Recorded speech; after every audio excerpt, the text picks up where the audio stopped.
तुमसे कोई कह रहा है कि तेरा 80% सिलेबस हो जाना चाहिए प्री बोर्ड से पहले, मत मानो। तुमसे कोई कहे कि तुम्हारा 70% हो जाना चाहिए, मत मानो। तुमसे कोई कहे 50% हो जाना चाहिए, मत मानो।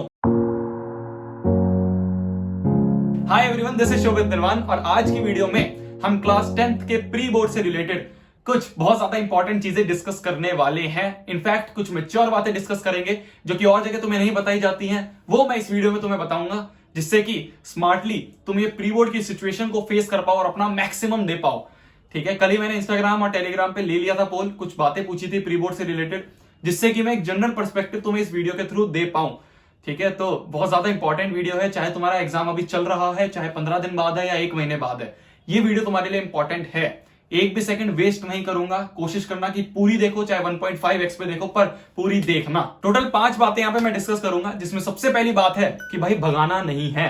क्या नहीं भगाना है भैया, क्या बोल रहे हो? देखो, तुम में से एक बच्चा है जो कि क्लास 10th का है, उसके प्री बोर्ड इस समय चल रहे हैं, उसका साइंस का प्री बोर्ड हुआ, मेरी उससे बात हुई, मैंने कहा हाँ भाई कैसा चल रहा है? कह रहा भैया सही सही है, बस 5 नंबर का हेरिडिटी का सवाल छूट गया। मैंने कहा क्यों छूट गया भाई? कह रहा कि भैया पहले नहीं कर रखा था, पर एग्जाम का टाइम आया था तो जल्दी जल्दी पढ़ के 2 घंटे में निपटा के मैं चला गया। सामने क्वेश्चन आया, मैं ब्लैंक, मेरे को समझ ही नहीं आया, आंसर ही नहीं याद आ रहा था, क्या डेफिनेशन है वो ही नहीं याद आ रही थी। यही तो बिगेस्ट ब्लंडर है। तुमसे कोई कह रहा है कि तेरा 80% सिलेबस हो जाना चाहिए प्री बोर्ड से पहले, मत मानो। तुमसे कोई कहे कि तुम्हारा 70% हो जाना चाहिए, मत मानो। तुमसे कोई कहे 50% हो जाना चाहिए, मत मानो। जिस पेस में तू चल रहा है इस समय, उसी पेस में कंटिन्यू कर। अगर तू 2 दिन ले रहा है एक चैप्टर के लिए, तो उसे 2 घंटे में निपटाने की कोशिश मत कर, नहीं होगा। तुमसे कोई कह देगा कि भाई, ठीक है, तुमसे कोई आके कह देगा कि भाई मैंने तो 2 घंटे में निपटा दिया था, ये भैया तो झूठ बोल रहे हैं, मैंने 2 घंटे में निपटाया, मेरे से सवाल भी हो गया प्री बोर्ड में। ठीक है भाई, प्री बोर्ड में हो गया, तुक्का लग गया, बोर्ड में कैसे करेगा? वहां तुक्के नहीं लगते, वहां तेरी कॉन्सेप्ट काम आएंगे। ठीक है, अगर कोई उसी चैप्टर से थोड़ा सा मुश्किल सवाल आ गया, थोड़ा सा ट्रिकी सवाल आ गया, फिर 2 घंटे में करा हुआ बंदा नहीं कर पाएगा उसे, अगर उसके कॉन्सेप्ट स्ट्रांग नहीं होंगे। समझ रहे हो बात? ठीक है, फिर यही बच्चे होते हैं जो 2 घंटे में निपटाते हैं ना, यही वो बच्चे होते हैं 11वीं में जाके 10वीं की फिजिक्स और मैथ्स पढ़ते हैं, बेसिक स्ट्रांग करने के लिए, क्योंकि उस समय तो 2 घंटे में निपटाए हैं चैप्टर्स। ठीक है, किसी को हर्ट नहीं कर रहा, बट ये ट्रू है। ठीक है, ये फैक्ट है। तुम्हारे को किस पे ज्यादा फोकस करना है? क्वालिटी पे, ना कि क्वांटिटी पे। तुम 2-2 घंटे करके 10 चैप्टर निपटा रहे हो, इससे बढ़िया कि भाई 2 दिन लगा के एक चैप्टर ऐसा करो कि उसका सवाल तुमसे अटके ना। ठीक है, तो जिस पेस में तुम चल रहे हो उसी पेस में कंटिन्यू करो। अगर तुम्हारे प्री बोर्ड में 10 चैप्टर आ रहे हैं और तुम्हारे 5 ही हुए हैं, कोई बात नहीं, कोई बड़ी बात नहीं है। ठीक है, इसी से रिलेटेड दूसरा पॉइंट है, तुम कहोगे भैया नंबर नहीं आए फिर क्या करेंगे? प्री बोर्ड में फिर नंबर नहीं आएंगे अगर हम 5 ही चैप्टर करके आएंगे तो। ठीक है, दूसरा पॉइंट यही है, नंबर कम आएंगे। ठीक है, प्री बोर्ड्स में नंबर कम आते हैं। मैं अपनी क्लास 10th की बात करूं तो मेरी पूरी क्लास में कोई ऐसा नहीं था जो कि 95% तक बैठा हुआ था, 95 तक। ठीक है, सब ऐसे ही 85, 80, 90, 75 इसी में घूम रहे थे। अब मेरे तो शायद 79, 80 कुछ आए थे, और हमने सबने 95 तक फोड़े हैं अपने क्लास 10th में। समझ रहे हो बात को? तुम्हारे नंबर कम आएंगे, उससे कोई परेशानी नहीं है प्री बोर्ड में नंबर कम आने से। तुम कहोगे भैया तुम तो डरा रहे हो, डरा के नहीं रहा, मैं अवेयर कर रहा हूं। ठीक है, बजाय तुम बाद में बैठ के रोक कि मेरे कम नंबर आ गए, मैं तुम्हें पहले ही अवेयर कर रहा हूं कि हाँ भाई कम नंबर तो आएंगे, पर तुम्हें जितना तुमने कर लिया, मान लो तुम 5 चैप्टर करके जा रहे हो, तो वो 5 चैप्टर का 100% तुम्हें देख के आना है बस। चाहे तुम्हारे फिर नंबर 50 आए या तुम्हारे 100 नंबर आ जाए, उससे फर्क नहीं पड़ेगा, पर तुम्हारा कॉन्सेप्ट तो स्ट्रॉन्ग था ना भाई। तो 5 चैप्टर के जो तूने क्वेश्चंस करे उसमें तो पूरे नंबर आए ना तेरे, ना कि कोई ऐसा बच्चा जो कि 10 चैप्टर करके गया था और उससे 5 ही सवाल हुए और वो 45 पे बैठा है। समझ रहे हो? ये बात है, ये बात थोड़ी सी स्मार्ट है। ठीक है, तुमसे लोग कहेंगे कि भाई हाँ ऐसा कर, एक टाइम टेबल बना, 2-2 चैप्टर करके जल्दी जल्दी खत्म कर। नहीं मेरी जान, ऐसे नहीं करना, हमें कॉन्सेप्ट पे ध्यान देना है। आगे बढ़ते हैं तीसरे नंबर पॉइंट पे, हार्ड चेकिंग होगी। ठीक है, तुम्हारे क्लास में तुम्हारे टीचर हार्ड चेकिंग करेगा। वो हार्ड चेकिंग जानबूझ के करते हैं, वो इसलिए करते हैं जिससे कि भाई मान ले तूने कोई डायग्राम बनाया, उसमें तू छोटी सी मिस्टेक कर दी, वो टीचर नंबर काट देगा प्री बोर्ड्स में, जिससे कि तेरे अंदर एक वो है, गुस्सा है कि भाई इसने नंबर कैसे काट दिए। फिर तू सर से बोलेगा सर नंबर क्यों काटे, फिर वो बताएंगे देख तूने ये मिस्टेक करी थी। वो मिस्टेक तो अब तेरे दिमाग में बैठ गई कि भाई अगर यही सवाल उठ के तेरे बोर्ड्स में आ गया तो वो मिस्टेक तो रिपीट नहीं करेगा, क्योंकि तेरे अंदर वो गुस्सा है। ठीक है, तू टीचर को पहले ही बोल चुका है कि इसने मेरे इसमें 2 नंबर काट दिए थे, जो कि नंबर नहीं कटने चाहिए थे, माइनर मिस्टेक थी। पर वो माइनर मिस्टेक तो बोर्ड में नहीं रिपीट करेगा। बोर्ड में अगर टीचर की बात करूं तो जल्दी जल्दी चेक करते हैं, ज्यादा ऊपर ऊपर से देख के, पर वहीं अगर मैं प्री बोर्ड की बात करूं तो एक एक लाइन पढ़ेंगे। ठीक है, तो अगर इसकी जगह वॉस लिखेगा तो वो काट देगा नंबर। समझ रहा है? तो हार्ड चेकिंग तो होगी, बट वो हार्ड चेकिंग तुम्हारे फायदे के लिए है, जिससे कि तुम्हारे अंदर एक आग लगे। ठीक है, अगर तुम्हारे मान लो 75% आ रहे हैं, तो तुम्हारे अंदर आग लगे, तुम जनवरी फरवरी में अच्छी तरह मेहनत करो जिससे बोर्ड में तुम 95 से ऊपर लेके आओ। चौथा most important point of this video, ठीक है, इसे स्किप मत करना, ध्यान से सुन बिल्कुल। मान लो अगर तुम्हारा कोई ऐसा स्कूल है जिसमें एक से ज्यादा प्री बोर्ड हो रहे हैं, ठीक है, कई स्कूल्स में ऐसे हो रहे हैं कि वो 2 3 4 प्री बोर्ड्स लेते हैं। अगर ऐसा है तो तेरे पास एक गोल्डन अपॉर्चुनिटी है ट्रायल करने की, ठीक है। क्या समझाता हूं एग्जाम्पल से। मान ले तेरा मैथ्स का एग्जाम है, ठीक है, तेरा मैथ्स का प्री बोर्ड का एग्जाम है, वो प्री बोर्ड तेरे 2 हो रहे हैं, तो प्री बोर्ड नंबर 1 हो रहा है और एक प्री बोर्ड नंबर 2 तेरा हो रहा है मैथ्स में, ठीक। अब तू क्या करेगा, प्री बोर्ड नंबर 1 में एक एग्जांपल देता हूं ट्रायल का।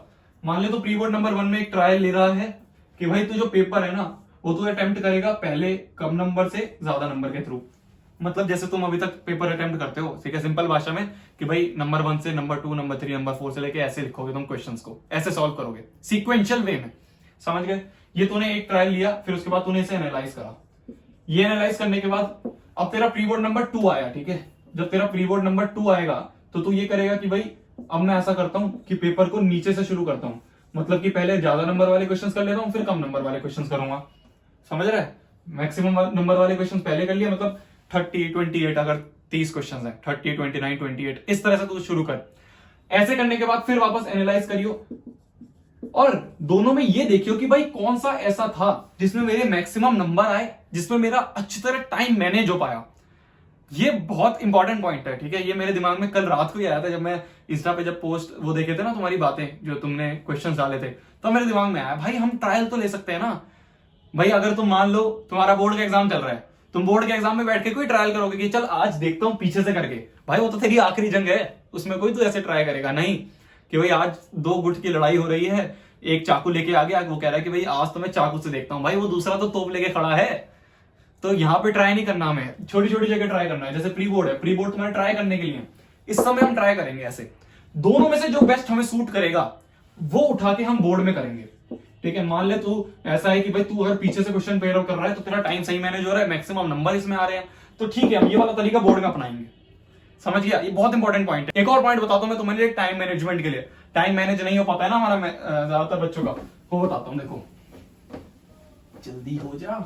80 मार्क्स के लिए 180 मिनट मिलते हैं, 3 घंटे 80 मार्क्स के लिए, जितने भी हो तुम अपने आप कैलकुलेशन कर लेना, समझाता हूं। तो भाई ये देखो 1 मार्क्स के लिए कितने मिनट मिलेंगे, 180 नहीं करेंगे हम यहाँ पे, हम इसे और काट देंगे, हम इसमें 20 मिनट घटा देते हैं, इसे मानते हैं 160 मिनट। क्यों घटाए हैं अभी बताता हूं। तो मान लो तुम्हारे 160 मिनट है, तो 160 बटे 80 हो गए भाई। 80 मार्क्स के लिए 160 मिनट मिलते हैं, तो 1 मार्क्स के लिए कितने मिलेंगे, कितने हो गए ये 2 मिनट। मतलब कि अगर तुम्हारे सामने 1 मार्क्स का क्वेश्चन है तो तुम्हें उसमें मैक्सिमम 2 मिनट लगाने हैं। अगर 3 मार्क्स का हुआ तो कितने लगाएंगे, 3 × 2 6 मिनट। अगर 5 मार्क्स का क्वेश्चन हुआ तो 5 × 2 10 मिनट। इस तरह से हम टाइम मैनेज करेंगे। एक घड़ी लेके जाना अपने साथ में, ठीक है, उसमें देखते रहना कि भाई अच्छा 1 नंबर का क्वेश्चन है 2 मिनट है, 2 मिनट से ज्यादा नहीं दूंगा इसमें।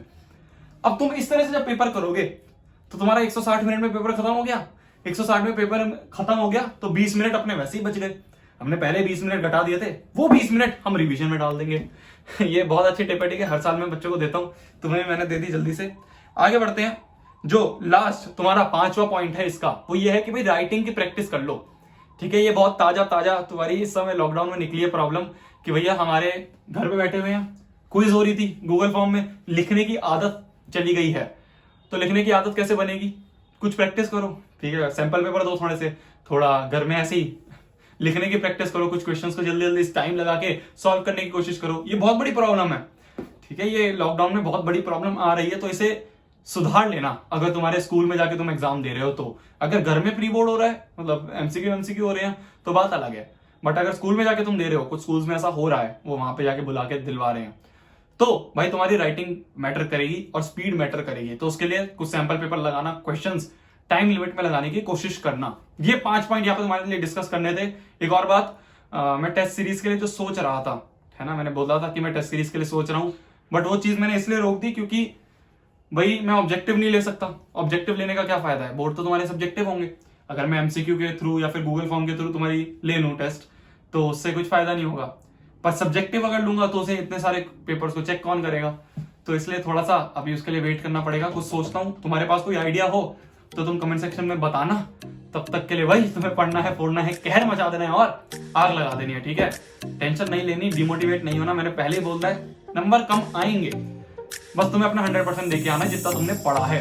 अगर कोई चैनल पे नया आया है, इस समय देख रहा है वीडियो, तो भाई देखो तुम्हारे लिए नोट्स भी बना रखे हैं इस चैनल पे, ठीक है। India's best notes, handwritten notes तुम देख सकते हो, ये तुम डाउनलोड कर सकते हो, फ्री ऑफ कॉस्ट अवेलेबल है अपने चैनल पर। और जाओ पढ़ लो, कहने में चाहो, बाय, पढ़ो जाओ, बाय, पढ़ लो।